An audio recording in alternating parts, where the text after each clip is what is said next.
So we've got Jim Brockmire in studio with us. He's a bit obnoxious, but he's very talented, and he's just critiquing me the whole way through. Sophisticated, learned.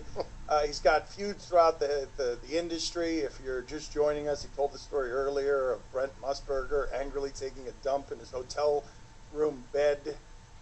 If you're going to do it, you're going to have to live with being talked about it. I mean, that's he chose to do it. Well, what did Brent?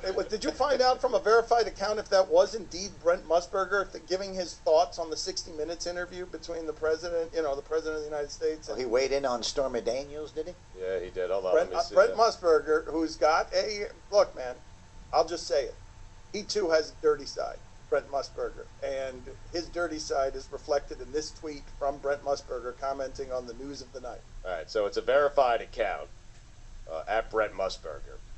Lads, we can never second guess the Donald Trump, the at-real Donald Trump for his taste in women, but betting a porn movie star without a condom?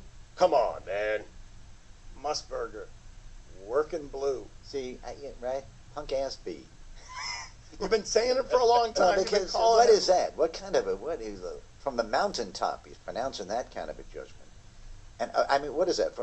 After all the porn stars he's betted, this is his advice he's given us now? What is the greatest feud you have? Is it Musburger or is it Buck? Is it Joe Buck? Like, throughout season 1 of Brockmire, you feuded with Joe Buck. He's much more successful than you are. He's not a minor league. Easy. Exactly. I know. Yeah. But I suppose that's true, but only because he steps on people and doesn't care who it hurts and who he runs through. I have more of a love-hate relationship with Joe Buck, and just kind of a pure hate relationship with Brent Musburger. So it was love-hate with Joe Buck, because you admire him, but you're also jealous. Well, we came up together, in St. Louis, and so I love Joe. I was a groomsman at his wedding. Oh, really? Okay. Yes. I don't remember that from season 1. Were you a groomsman at his wedding? I was. Yes, we talked about it, and but that is a complete and utter lie. He has been saying that ever since my first marriage, which is over now, thanks in large part to some of the stuff I've had to deal with him. Is this Joe Buck? Oh my God.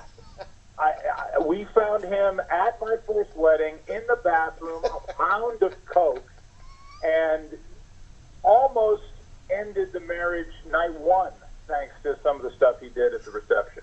Typical of Buck. First of all, hi Joe. Can you let me have this? Do you have to appear everywhere? Is my appearance on Dan Le Batard something now you have to be on? Don't you have a supermarket opening you need to get to, or aren't you due at the bowling alley? I'm trying to save my name. Everywhere I go, people have a Jim Brockmire just said this about you, a Jim Brockmire just said that. So I'm just trying to defend myself. I'm so tired of the petty jealousy and the whole. I worked hard. You didn't.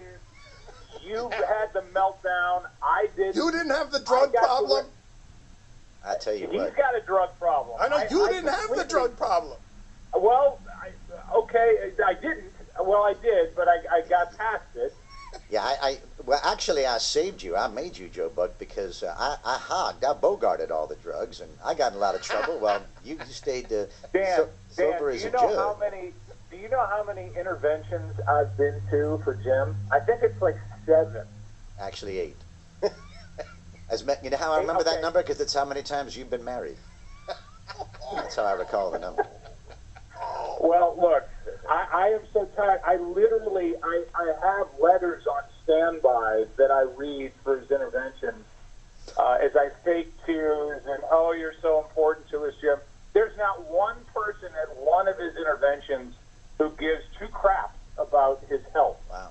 We're tired. The last intervention, Joe didn't even show up in person. He was on. He streamed Skype. Yeah, and he read it. He read his testimony off a teleprompter. I did. In fact, I didn't even write it. No, he had it written for him. A guy at Fox wrote it who's never even met Jim, and I was doing an LPGA skins event. He was doing LPGA skins event for Fox Sports Online, and he would turn to the computer and read his testimony because he said. I'm sorry.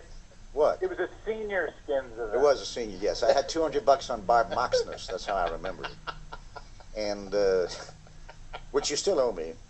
And he says that he said how he needs eye contact is how he connects with his audience. That's how he started off the intervention. I'm giving this room full of losers that have congregated for Jim's 8th intervention, some of my best material, and I'm not getting one laugh from anybody that I can detect on the other end of this Skype. He didn't get one. You know why I didn't get one laugh? You know how he let off? This is the joke he let off with.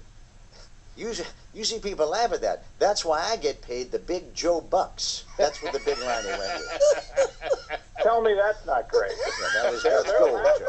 And yet this man calls every sporting event in America, and I can't get a job at McDonald's.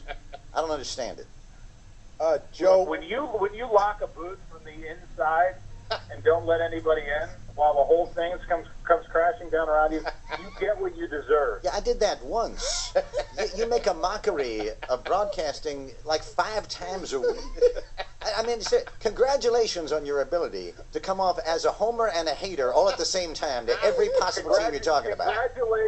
Congratulations on your ability to talk like a complete automated clown 24/7. Nobody talks like this in the broadcast business or in real life. I'd like a skinny vanilla latte, please. I'm Jim Brock. Just put Jim on the cup.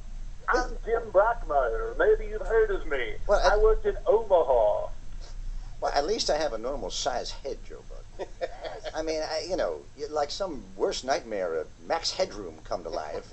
It's like you're the Macy's Day Parade balloon version of yourself. If you could do the two of our heads and get like an average of the two sizes, it would come out normal. Because yours is like a shrunken thing you would see in a village somewhere in Tanzania. What are you talking about? What does that mean? he accused you of a shrunken You have a little head. I have a big head. Get over it. Yeah, all right, hold on. Let me separate you two for a second. Between big and enormous. You have an enormous head. All right, hold on a second. In every way, every possible sense of the word. Right, metaphorical big head, actual physical big head. Things orbit Joe's head. That's right. All right, hold on a second. I'm going to separate you two in a second and see if we can mix Brent Musburger in the mix next segment. This is the Dan Le Batard Show on ESPN Radio.